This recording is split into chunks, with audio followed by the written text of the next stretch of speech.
Hey everyone, welcome back to your own channel career maze. आज मैं वापस से आ गई हूँ एक बहुत ही धमाकेदार स्कॉलरशिप लेके सिर्फ आपके लिए। आप लोगों को लग रहा होगा कि आजकल मैं कंटिन्यूसली स्कॉलरशिप्स पे वीडियोस बना रही हूँ, क्योंकि मैंने आपको ऑलरेडी बता रखा है कि अभी चल रहा है स्कॉलरशिप का सीजन जो अक्टूबर नवंबर तक चलता रहेगा। एंड ये आपके लिए बेस्ट टाइम है स्कॉलरशिप्स में अप्लाई करने के लिए एंड बहुत सारी स्कॉलरशिप्स लेने के लिए। तो आप चैनल पे ट्यून रहा करो, हम आपके लिए रोज नई नई स्कॉलरशिप्स लाते रहते हैं, क्योंकि अभी काफी अच्छी अच्छी स्कॉलरशिप्स आ रही है। एंड आपको एक चीज पता है, अभी जो स्कॉलरशिप्स आ रही हैं वो बहुत अच्छे अच्छे अमाउंट्स की आ रही है।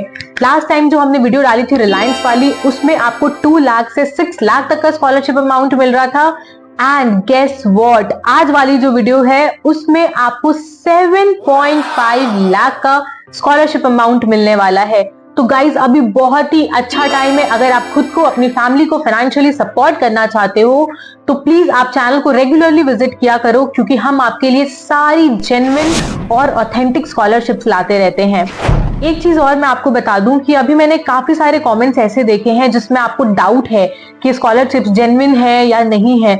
तो गाइज मैं आपको एक चीज बताना चाहती हूँ दिल से कि अगर आप इस चैनल पे कोई भी स्कॉलरशिप देख रहे हो तो आप आंख बंद करके उस पर भरोसा कर सकते हो, क्योंकि हम प्रॉपर रिसर्च करके स्कॉलरशिप्स आपके लिए लाते हैं। इनकी ऑफिशियल वेबसाइट विजिट करते हैं, इनके जो टोल फ्री नंबर्स होते हैं उन पे हम बात करते हैं। जब हमें खुद श्योरिटी हो जाती है उसके बाद हम वीडियो बनाते हैं। तो आप 100% रिलाई कर सकते हो चैनल के स्कॉलरशिप्स पे। एंड प्लीज जितना ज्यादा हो सके अभी स्कॉलरशिप्स में अप्लाई करो।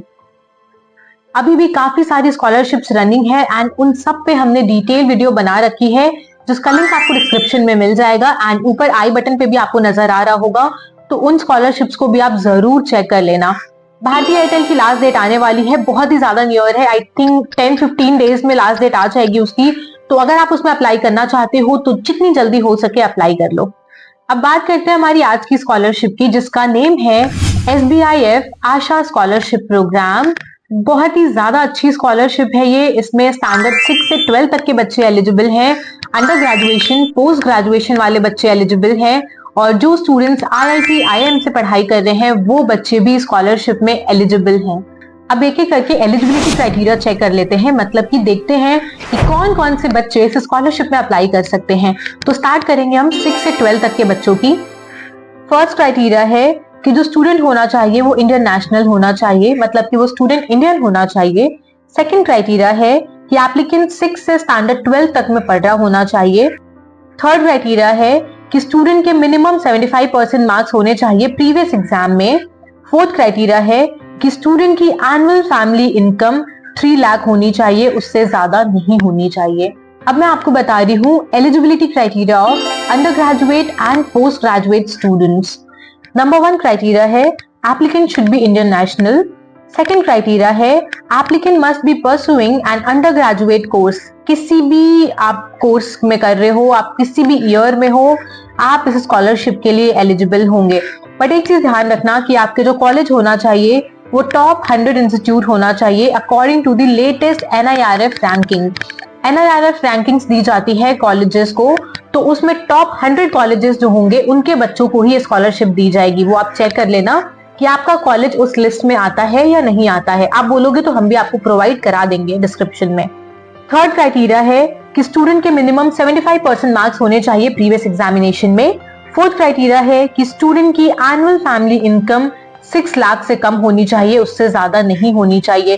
6 से 12 तक के बच्चों के लिए 3 लाख थी, और वही जब अंडर ग्रेजुएट और पोस्ट ग्रेजुएशन की बात करेंगे हम तो एनुअल फैमिली इनकम 6 लाख हो जाएगी। अब हम बात करेंगे eligibility criteria of IIT IIM students. तो सेम एलिजिबिलिटी क्राइटेरिया है UG PG जैसे, बस डिफरेंस इतना है कि आप IIT या फिर IIM में पढ़ रहे होने चाहिए। अब मैं आपको बता देती हूँ कि स्कॉलरशिप में अप्लाई करने का एप्लीकेशन प्रोसीजर क्या है। तो मैं आपको एक एक करके सारी चीजें बता रही हूँ, आप ध्यान से अपनी स्क्रीन पे देखते जाओ। सबसे पहले आप हमारे डिस्क्रिप्शन में चले जाओ, वीडियो के नीचे आपको डिस्क्रिप्शन मिल जाएगा, उसमें हमने अप्लाई करने की लिंक दी हुई है। उस लिंक पे आप क्लिक करोगे जैसे ही, ये वाला पोर्टल आपके सामने खुल के आएगा। स्क्रॉल डाउन करके आपको नीचे आना है। अगर आप अंडर ग्रेजुएशन कर रहे हो तो आप वहां पे जाना, व्यू डिटेल्स आ रहा होगा, उसमें जाके आप अप्लाई नाउ कर सकते हो। उसके बाद आपको राइट हैंड साइड में स्टार्ट एप्लीकेशन दिख रहा होगा, वो करो। यहाँ पे आपसे बोल रहा है चेक योर एलिजिबिलिटी, तो एक एक करके आप अपना एलिजिबिलिटी चेक करोगे। यहाँ पे फर्स्ट में ये बोल रहे हैं कि अगर आप अंडर ग्रेजुएट कोर्स परस्यू कर रहे हो तो आप यहाँ पे यस टिक कर दोगे, हाँ आप कर रहे हो। सेकंड है हैव यू स्कोर्ड 75% मार्क्स और above in your previous academic year, तो अगर आपने स्कोर किया है ऑब्वियसली तभी आप इसके लिए एलिजिबल भी हो पाओगे, तो आप यहाँ पे भी यस कर सकते हो। थर्ड क्राइटेरिया है कि is your gross annual family income less than 6 lakh, अगर अप टू 6 लाख है आपकी एनुअल फैमिली इनकम, ग्रेजुएशन वाले बच्चों की मैं बात कर रही हूँ, तो आप कर दोगे यस। आप जब तीनों यस कर दोगे उसके बाद आप करोगे चेक योर एलिजिबिलिटी पे क्लिक। यहाँ पे वो चेक करेंगे कि आप इसके लिए एलिजिबल हो या नहीं हो। अब यहाँ पे आपको दिख रहा होगा you are eligible to apply, इसको आप कर दोगे ओके। ओके करने के बाद आपसे बोल रहा है ये आधार कार्ड वेरीफाई करने के लिए, आप वेरीफाई कर लो। वेरीफाई करते ही आपके पास SBI आशा स्कॉलरशिप प्रोग्राम का एप्लीकेशन फॉर्म खुल के आ जाएगा। इसको आप एक एक करके फिल करोगे, मैं आपको बता देती हूँ इसको कैसे फिल करना है। सबसे पहले आप डालोगे आपका पर्सनल डिटेल्स, जिसमें आएगा आपका first name, last name, email ID, mobile number, WhatsApp number, आपका date of birth, gender etcetera, जितनी भी बेसिक डिटेल्स हैं आप फिल कर दोगे। नेक्स्ट है परमानेंट एड्रेस, आपको परमानेंट एड्रेस डालना होगा, डिटेल में डालना है इसको पिन कोड के साथ। फिर आपको डालना है कॉरेस्पॉन्डेंस एड्रेस, मैं आपको डिफरेंस बता देती हूँ परमानेंट एड्रेस में और कॉरेस्पॉन्डेंस एड्रेस में। तो एक होता है आपका परमानेंट एड्रेस जहाँ पे आप परमानेंटली रह रहे होते हो, आपका घर होता है, और कॉरेस्पॉन्डेंस एड्रेस वो होता है जहाँ पे आप करेंटली रह रहे हो। एग्जाम्पल देती हूँ आपको, जैसे कि बहुत सारे बच्चे होते हैं जो पीजी में या फिर हॉस्टल में रह रहे होते हैं करेंटली, तो कॉरेस्पॉन्डेंस एड्रेस में आपको वो वाली डिटेल्स डालनी होगी। अगर आपका परमानेंट और कॉरेस्पॉन्डेंस सेम है तो आप इस पे टिक कर दोगे सेम एज परमानेंट एड्रेस पे, तो ये खुद ही आपका परमानेंट एड्रेस पिक कर लेगा कॉरेस्पॉन्डेंस एड्रेस में, ठीक है। नेक्स्ट पे आते हैं, नेक्स्ट है हमारी एजुकेशन डिटेल्स। इसमें आपको अपनी एजुकेशन की डिटेल्स डालनी होगी, जैसे कि अगर आप ग्रेजुएशन कर रहे हो तो प्रेजेंट क्लास आपका खुद वो ग्रेजुएशन पिक कर लेगा। फिर आपको डालनी होगी स्टैंडर्ड 10th की डिटेल्स, क्लास 12 की डिटेल्स और अपने ग्रेजुएशन की जो भी डिटेल्स हैं वो सारी डिटेल्स एक एक करके फिल कर देना। जैसे जैसे आप एक एक पार्ट फिल करते जाओगे आपको करना होगा सेव एंड कंटिन्यू, उसके बाद आपको नेक्स्ट पार्ट दे देंगे वो खुद ही। नेक्स्ट आएगा हमारे फैमिली मेंबर्स की डिटेल्स, तो आपकी जो भी फैमिली मेंबर्स हैं उनकी डिटेल्स यहाँ पे प्रॉपरली मेंशन कर देना। नेक्स्ट टैब है डॉक्यूमेंट्स का, आपको कुछ मैंडेटरी डॉक्यूमेंट्स इसमें सबमिट करने होंगे, उसकी डिटेल्स मैं आपको बता रही हूँ और लिस्ट आपके स्क्रीन पे भी विजिबल होगी, तो आप ध्यान से देखते जाना। नंबर 1 डॉक्यूमेंट है marksheet from the previous academic year, आपका जो भी प्रीवियस एकेडमिक ईयर था उसकी मार्कशीट लगानी होगी। सेकंड है गवर्नमेंट इशूड आइडेंटिटी प्रूफ, आधार कार्ड लगा सकते हो आप इसमें। थर्ड है करंट ईयर की फी रिसिट। फोर्थ है proof of current year admission, current year जो आपने जिसमें एडमिशन लिया है उसका आप एडमिशन लेटर लगा सकते हो, इंस्टीट्यूशन की आइडेंटिटी कार्ड लगा सकते हो या फिर बोनाफाइड सर्टिफिकेट लगा सकते हो। इन तीनों में से आप कुछ भी लगा सकते हो इसमें। नेक्स्ट डॉक्यूमेंट है bank account details of the applicant या फिर पेरेंट, आप अपना या फिर अपने पेरेंट का बैंक अकाउंट डिटेल्स लगा सकते हो। नेक्स्ट डॉक्यूमेंट है प्रूफ ऑफ इनकम, आपको इनकम प्रूफ लगाना होगा जिसमें आप form 16A, income certificate from a government authority या फिर सैलरी स्लिप, इन तीनों में से कोई भी एक डॉक्यूमेंट लगा सकते हो। फोटोग्राफ ऑफ द एप्लीकेंट, आपका खुद का फोटोग्राफ लगाना होगा। लास्ट डॉक्यूमेंट है कास्ट सर्टिफिकेट, आप जिस भी कास्ट से बिलोंग करते हो उसका सर्टिफिकेट आपको अटैच करना होगा। गाइज ये सारे डॉक्यूमेंट्स बहुत केयरफुली और अच्छे से अटैच करना, क्योंकि ये मैंडेटरी होते हैं एंड सिलेक्शन प्रोसीजर में बहुत हेल्प करते हैं। अगर आप डिटेल सही फिल नहीं करोगे या फिर डॉक्यूमेंट्स सही से नहीं लगाओगे तो आप पहले ही डिस्क्वालीफाई कर दिए जाओगे। डॉक्यूमेंट्स अपलोड करने के बाद सेव एंड कंटिन्यू कर देना। फिर आएगा हमारा नेक्स्ट टैब रेफरेंसेस का, आपको 2 लोगों के कम से कम रेफरेंसेस लगाने होंगे इसमें, मतलब कि आपको 2 लोगों की डिटेल्स देनी होगी जो आपको जानते होंगे। ये बेसिकली इसलिए लिया जाता है ताकि उन लोगों से क्रॉस चेक कर ले ये कि जो बच्चे ने डिटेल्स डाली है, जो भी डॉक्यूमेंट्स अपलोड किया है वो सही है या नहीं है, तो ऐसी प्रोबेबिलिटी होती है कि वो लोग क्रॉस चेक कर सकते हैं, तो आप ध्यान से उनकी डिटेल्स फिल करना। नेक्स्ट टैब है हमारा बैंक डिटेल का, आपका और आपके पेरेंट्स का बैंक डिटेल इसमें ऐड कर देना। फिर नेक्स्ट टैब हमारा आता है मोर अबाउट योर सेल्फ, इसमें बेसिकली आपके बारे में थोड़ा और डिटेल में जानना चाहते हैं तो इन्होंने कुछ क्वेश्चंस दिए हैं, उसके आंसर हमें करने होंगे बहुत अच्छे से। तो मैं आपको एक एक करके डिटेल सारी बता रही हूँ कि आपको कैसे आंसर करना होगा। हर एक क्वेश्चन का आंसर मैं आपको डिटेल में बताऊंगी, तो आप उसके अकॉर्डिंग फिल कर सकते हो। एंड फिर भी अगर आपको कोई भी दिक्कत आती है आंसर फ्रेम करने में, तो हम खुद यहाँ बैठे हैं आपका आंसर फ्रेम कराने के लिए। हम आपको आंसर फ्रेम करके देंगे, आप हमसे इंस्टाग्राम पर कनेक्ट करना, हम डिस्कस करेंगे और उसके बाद हम आपको आंसर फ्रेम करा देंगे। गाइस हम बैठे हैं तो आपको कोई भी टेंशन लेने की जरूरत नहीं है। हम ऑलरेडी इंस्टाग्राम पे लोगों से कनेक्ट करके उनके फॉर्म फिलअप करा रहे हैं पर्सनली, तो आप भी कनेक्ट करना, हम बहुत आराम से आपका फॉर्म फिलअप करा देंगे। चलो आ जाओ फटाफट से एक एक करके क्वेश्चन देख लेते हैं। नंबर 1 क्वेश्चन है, tell us about yourself. इसमें आपको बताना होगा हु यू आर, मतलब कि आप कौन है, आपका नेम क्या है, फैमिली बैकग्राउंड क्या है आपका, फैमिली में आपके जो पेरेंट्स हैं वो क्या करते हैं, उनका बिजनेस है या फिर वो कहीं जॉब कर रहे हैं, ये डिटेल्स आपको देनी होंगी। आपको बताना होगा अपना स्ट्रेंथ में आप डाल सकते हो कि आप हार्ड वर्किंग हो। अगर कोई बच्चा पर्सिवरेंट होता है तो वो डाल सकता है इसमें। आपको अपनी क्वालिटीज मेंशन करनी होगी एंड आपको अपने अचीवमेंट्स मेंशन करने होंगे। अचीवमेंट्स में आप डाल सकते हो, आप जैसे लेट्स सपोज ग्रेजुएशन कर रहे हो तो आपने अभी तक काफी कुछ अचीव किया होगा अपने स्कूल डेज में। आप एनसीसी एनएसएस के पार्ट अगर होगे तो आप वो मेंशन कर सकते हो। आपने अगर कोई ओलंपियाड में पार्ट लिया है या फिर आप विनर रहे हो तो वो आप मेंशन कर सकते हो। मतलब जो भी ऐसी चीजें हैं जो अचीवमेंट के अंदर में आती है वो चीजें आप यहाँ पे मेंशन कर सकते हो। नेक्स्ट क्वेश्चन है, tell us about your career aspirations and how this scholarship will help you.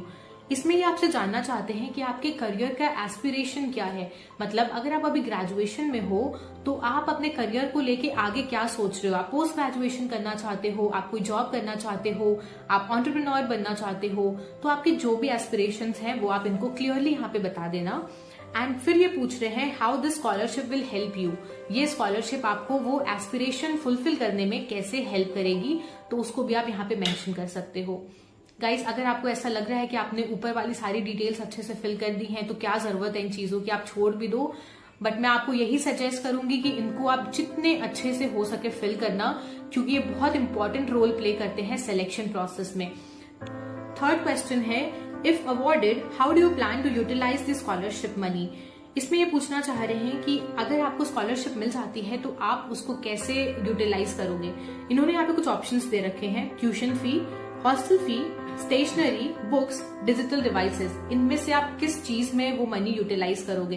Guys एक चीज यहाँ पे आप देख रहे हो कि अगर आपको स्कॉलरशिप अमाउंट मिल जाती है तो आप काफी सारी चीजों में उनका यूटिलाइजेशन कर सकते हो। जैसे कि आप हॉस्टल फी भी पे कर सकते हो, आपको स्टेशनरी भी खरीद सकते हो, आप डिजिटल डिवाइसेस भी खरीद सकते हो स्कॉलरशिप अमाउंट से, मतलब आप लैपटॉप खरीद सकते हो उससे। तो बहुत ही अच्छी स्कॉलरशिप है ये, और आप यहाँ पे मेंशन कर देना आप जिस भी चीज में यूटिलाइज करना चाहते हो। फोर्थ क्वेश्चन है, are you from NIRF ranked institution. तो अगर आप हो तो आप यस कर सकते हो। लिस्ट आप देख लेना कि आपका जो इंस्टीट्यूशन है वो आता है या फिर नहीं आता है। फिफ्थ क्वेश्चन है, enter your institute website link. तो आपके पास इनकी लिंक होगी, वो आप एंटर कर सकते हो। सिक्स्थ क्वेश्चन है, did you get selected for admission to the college under any quota. मतलब कि क्या जो आपका एडमिशन हुआ है जिस भी कॉलेज में आप पढ़ रहे हो किसी कोटा में हुआ है। अगर आप SC कोटा में हुआ है, OBC, ST, EWS, person with disability या अदर किसी भी कोटा में अगर आपका एडमिशन हुआ है तो ये आप उनको बता सकते हो। सेवेंथ क्वेश्चन है, in case you have selected other as quota please mention the quota name और एंटर नॉट एप्लीकेबल। अगर आपका एडमिशन किसी कोटा में हुआ है तो वो आप मेंशन कर दो, और अगर नहीं हुआ है तो आप नॉट एप्लीकेबल मेंशन कर सकते हो। एथ क्वेश्चन है, how did you get to know about this scholarship. इस स्कॉलरशिप के बारे में आपको कैसे पता चला। Social media, buddy for study, newspaper et cetera. तो अगर आपको इस वीडियो के थ्रू पता चला है स्कॉलरशिप के बारे में तो आप सोशल मीडिया पे टिक कर सकते हो। नाइन्थ क्वेश्चन है, have you received SBIF Asha scholarship in the previous years. इसमें ये पूछ रहे हैं कि क्या आपको प्रीवियस किसी भी ईयर में SBIF स्कॉलरशिप मिली है। अगर मिली है तो आप यस लिख सकते हो, अदरवाइज नो पे टिक कर सकते हो। बट गाइज एक चीज यहाँ पे ध्यान देना कि ये पूछ रहे हैं कि प्रीवियस ईयर्स में क्या ये स्कॉलरशिप मिली है, मतलब कि ये स्कॉलरशिप प्रीवियस ईयर्स में काफी बच्चों को मिली है, तो स्कॉलरशिप तो फेक नहीं है, आप ट्रस्ट कर लिया करो यार। नेक्स्ट क्वेश्चन है, if yes select the year in which you received the scholarship, select not applicable if you didn't receive। अगर आपको स्कॉलरशिप मिली है तो आपको ईयर बताना होगा कौन से ईयर में मिली थी, और अगर स्कॉलरशिप आपको नहीं मिली है तो आप नॉट एप्लीकेबल लिख सकते हो। 11th क्वेश्चन है, have you received any government और private scholarship during the last academic year? Last academic year में आपको कोई गवर्नमेंट या फिर प्राइवेट स्कॉलरशिप मिली है? हाँ तो यस, ना तो नो। नेक्स्ट क्वेश्चन है, if yes please share the name and amount of the scholarship received, if no mention no. अगर आपको स्कॉलरशिप मिली थी तो आपको नेम देना पड़ेगा इन्हें, और अगर नहीं मिली तो आप नो मेंशन कर सकते हो। बट अगर आप ये सोचो कि आपको स्कॉलरशिप मिली है और आप इनसे छुपा लो तो ऐसा मत करना, इनको पता चल गया तो डिस्क्वालीफाई कर दिए जाओगे बिना मतलब का। इसलिए जो भी है वो इन्फॉर्मेशन ट्रू दो इनको, ठीक है। नेक्स्ट क्वेश्चन पे आ जाते हैं, do you have SBI bank account? अगर आपका SBI का बैंक अकाउंट है तो आप यस लिख दो, अगर नहीं है तो आप नो कर सकते हो। वैसे इस क्वेश्चन का सिलेक्शन में ऐसा कुछ रोल नहीं होगा, अगर आपका SBI बैंक अकाउंट नहीं भी है तो कोई दिक्कत नहीं है, ये अपनी नॉलेज के लिए आपसे पूछ रहे होंगे, तो आप यस नो बेफिक्र होकर डाल सकते हो। 14th एंड लास्ट क्वेश्चन है हमारा, if no will you be willing to open an SBI bank account? Please select not applicable if you already have an SBI account. ये पूछ रहे हैं कि अगर आपका SBI बैंक अकाउंट नहीं है तो क्या आप फ्यूचर में खुलवाना चाहते हो? अगर खुलवाना चाहते हो तो यस लिख दो, अदरवाइज नो लिख दो। इन केस आपका पहले से ही SBI बैंक अकाउंट है तो आप इसमें मेंशन करोगे नॉट एप्लीकेबल। यहाँ हमारे क्वेश्चंस खत्म होते हैं। ये सारे फिल करके आपको करना होगा सेव एंड कंटिन्यू। उसके बाद आपसे ये कुछ डिक्लेरेशन फिल कराएंगे, आपको छोटे छोटे से बॉक्स दिख रहे होंगे यहाँ पे, उन पे आप टिक करके डिक्लेरेशन फिल कर सकते हो। उसके बाद आपको करना होगा प्रीव्यू एंड सबमिट करके आप अपना एप्लीकेशन फॉर्म सबमिट कर सकते हो। आई होप आपको eligibility criteria, documents and application procedure समझ में आ गया हो। अब हम बात करेंगे बेनिफिट्स की। मैं आपको एक एक करके बताऊंगी कि 6 से 12 वाले बच्चों को, ग्रेजुएशन वाले बच्चों को, पोस्ट ग्रेजुएशन वाले बच्चों को, IIT IIM वाले बच्चों को कितना स्कॉलरशिप अमाउंट दिया जाएगा, एंड उसके बाद हम बात करेंगे सिलेक्शन प्रोसीजर। तो आप वीडियो को एंड तक जरूर देखते रहना। तो हमारे स्कूल स्टूडेंट्स होते हैं, उनकी फी भी वैसे बहुत ही कम होती है, तो उनको स्कॉलरशिप अमाउंट दिया जाएगा 15,000 तक का। जो हमारे अंडर ग्रेजुएशन वाले स्टूडेंट्स हैं उनको मिलेगी 50,000 तक की स्कॉलरशिप। पोस्ट ग्रेजुएशन वाले बच्चों को मिलेगी 70,000 तक की स्कॉलरशिप्स। IIT वाले बच्चों को मिलेगी 2 लाख तक की स्कॉलरशिप्स। IIM स्टूडेंट्स को मिलेगी 7.5 लाख तक की स्कॉलरशिप्स। तो सबसे ज्यादा स्कॉलरशिप अमाउंट IIM वाले बच्चों के लिए है, क्योंकि उनकी फी भी एक्चुअली में बहुत ज्यादा होती है। तो गाइस, ग्रेजुएशन वाले बच्चे 50,000 रुपीज आपको फिर भी स्कॉलरशिप अमाउंट मिल रही है, which is a good amount. तो आप इसमें अप्लाई कर सकते हो और जितनी जल्दी हो सके अप्लाई कर दो, क्योंकि इसमें अप्लाई करने की लास्ट डेट है 1 अक्टूबर। अब मैं आपको बता देती हूँ सिलेक्शन प्रोसीजर के बारे में। तो सबसे पहले होगी आपकी इनिशियल शॉर्टलिस्टिंग, वो होगी academic performance and financial background के बेसिस पे। सेकंड है telephonic interview with shortlisted candidates followed by document verification for final selection. पहले आपका ये कर लेंगे academic performance and financial background के बेसिस पे सिलेक्शन। उसके बाद एक छोटा सा टेलीफोनिक इंटरव्यू होगा। इसमें आपको घबराने की बिल्कुल भी जरूरत नहीं है, क्योंकि ये जो इंटरव्यू होता है ये आपसे बेसिक इन्फॉर्मेशन लेने के लिए ही करते हैं कि आपकी जो इन्फॉर्मेशन आपने दी है इनको वो कितनी सही है, कितनी सही नहीं है। इंटरव्यू के बाद होगा डॉक्यूमेंट वेरिफिकेशन। जितने भी आपने डॉक्यूमेंट्स इनको दिए हैं वो वेरीफाई कर लिए जाएंगे, एंड अगर ये सारी चीजें अच्छे से हो जाती हैं तो आप फाइनली सेलेक्ट हो जाओगे और आपका जो भी रिस्पेक्टिव स्कॉलरशिप अमाउंट है वो आपको दे दिया जाएगा। That's it guys, इतना ही था इस वीडियो के लिए। मैंने अपने साइड से सारी इन्फॉर्मेशन इस वीडियो में कवर करने की कोशिश करी है, बट इन केस आपको कहीं पे भी कोई भी डाउट आता है तो इनका टोल फ्री नंबर भी मैंने आपको मेंशन कर दिया है, आप उस पर चेक कर लो, आप हमसे कनेक्ट कर सकते हो। आपके जो भी डाउट, जो भी क्वेरीज हो, आप बेफिक्र होकर हमसे पूछ सकते हो कॉमेंट सेक्शन में। मिलते हैं फिर नेक्स्ट वीडियो में, तब तक के लिए keep learning, keep exploring and keep helping each other. Take care, bye.